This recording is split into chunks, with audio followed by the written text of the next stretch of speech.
Shalom Alaikum, berjumpa lagi dengan saya pada perenungan hari ini tanggal 11 Oktober 2024. Mari saudara, di pagi yang cerah ini kembali saya mau mengajak saudara-saudara yang terkasih di dalam kasih Kristus untuk bersyukur di dalam doa kepada Tuhan Allah kita yang selalu memberkati kita. Dan juga jangan lupa berilah senyuman dan sapaan kepada sesama kita. Kita awali perenungan pagi hari ini dengan tanda kemenangan yang telah diberikan oleh Tuhan kita, dalam nama Bapa dan Putra dan Roh Kudus. Amin.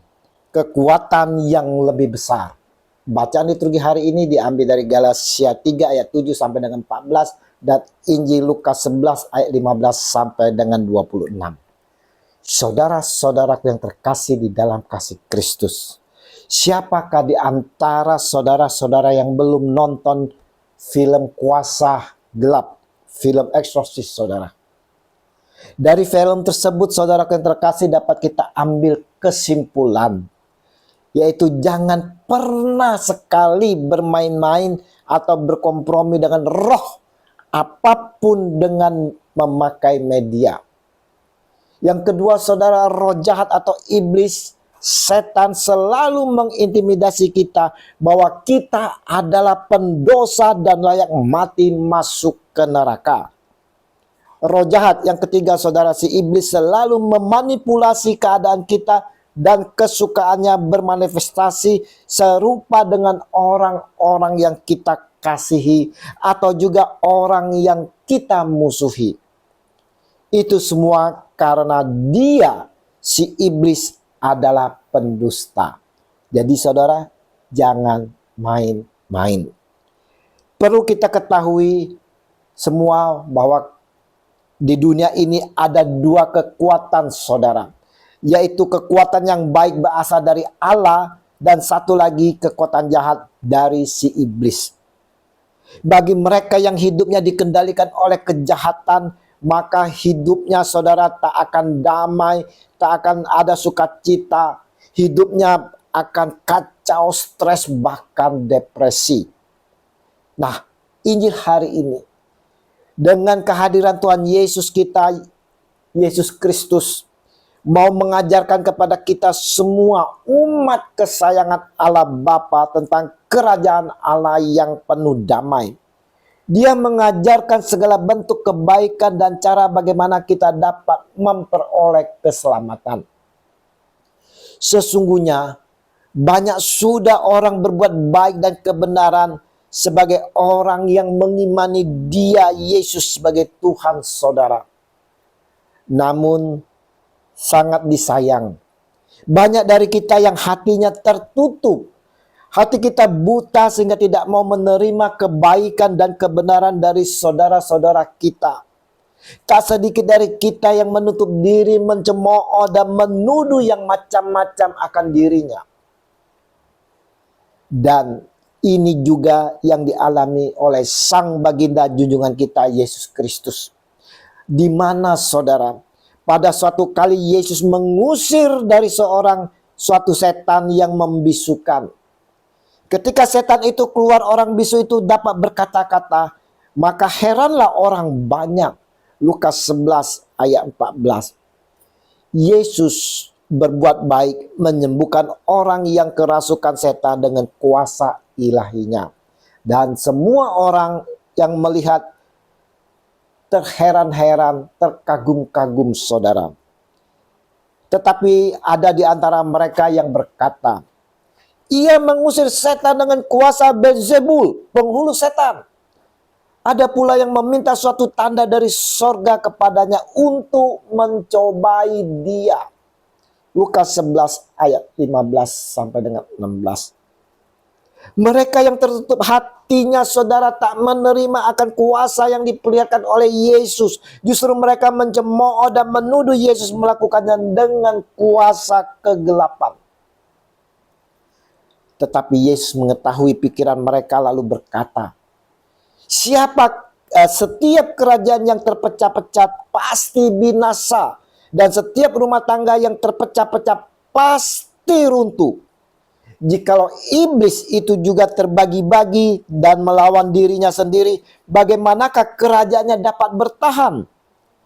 Sebab kamu berkata bahwa aku mengusir setan dengan kuasa Beelzebul. Lukas 11 ayat 17 sampai dengan 18. Saudaraku yang terkasih di dalam kasih Kristus, Yesus menanggapi kritikan dari para penentangnya dan menghancurkan mereka dengan pernyataan kebenaran yang sederhana, saudara. Kita mengakui kebenaran ini. Banyak dari kita juga telah mengalami, saudara, atau menyaksikan kebenaran itu. Sebuah keluarga atau kelompok lain yang terpecah belah dan saling bertikai, saudara, memang akan runtuh. Kita juga telah melihat hal yang sebaliknya, sebuah kelompok yang bersatu sulit dikalahkan. Kita perlu tetap bersatu dan kita perlu mengatakan kebenaran yang sederhana. Regi hari ini mau mengingatkan kepada kita, saudara, melalui Injil Lukas tentang siapa yang seharusnya meraja dalam kehidupan kita. Kita yang mengakui Dia sebagai Tuhan kita, Dia yang adalah Yesus Kristus Tuhan yang telah dibaptis, sudah selayaknya lah hidup kita dirajai oleh Kristus Sang Raja yang berkuasa atas kehidupan ini. Jika Kristus yang hadir, saudara, di dalam kehidupan kita, yang menjadi raja di dalam kehidupan kita, maka hidup kita akan menjadi serupa dengan Dia. Perbuatan, perkataan kita akan mencerminkan Kristus yang dapat membawa kedamaian, keselamatan, dan membawa orang mengalami kebebasan. Karena, saudara, kasih menjadi ciri utama hidup kita yang dirajai, yang dipimpin Kristus Sang Raja kehidupan. Karena Dialah kasih yang nyata, Dialah kasih yang sempurna. Hidup yang dirajai oleh Kristus, kita tak akan lagi, saudara, mengalami putus harapan. Kita tak lagi akan menyelesaikan masalah kehidupan dengan cara-cara dunia, dengan cara pintas, dengan meminta pertolongan kuasa kegelapan. Kita tidak lagi berkompromi dengan roh-roh jahat, si iblis, saudara, yang selalu akan meminta tumbal. Tapi, saudara yang terkasih, bagi kita semua, anak-anak Tuhan, seharusnya menyerahkan seluruhnya secara total kehidupan kita ke dalam tangan kasih Tuhan kita, Yesus Kristus.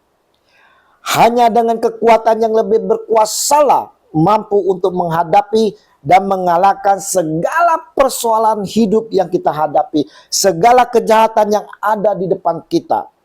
Kekuatan itu adalah Allah sendiri, saudara.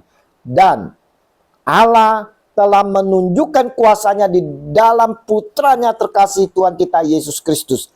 Maka saudara-saudaraku yang terkasih, ikutilah Dia, saudara. Ikutilah Dia dengan setia dan taat. Serahkan hidup kita sepenuhnya dalam tangan kasih-Nya.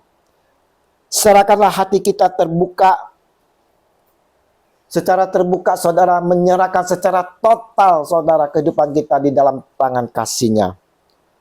Sudahkah hati kita terbuka untuk dipimpin, dirajai oleh Kristus Tuhan kita?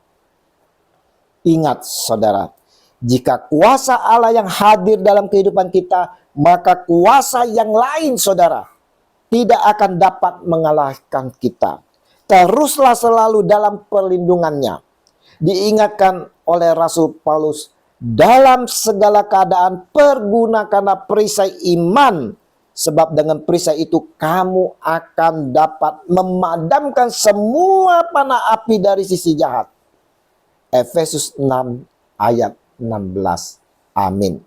Dalam nama Bapa dan Putra dan Roh Kudus. Amin. Shalom Alehim.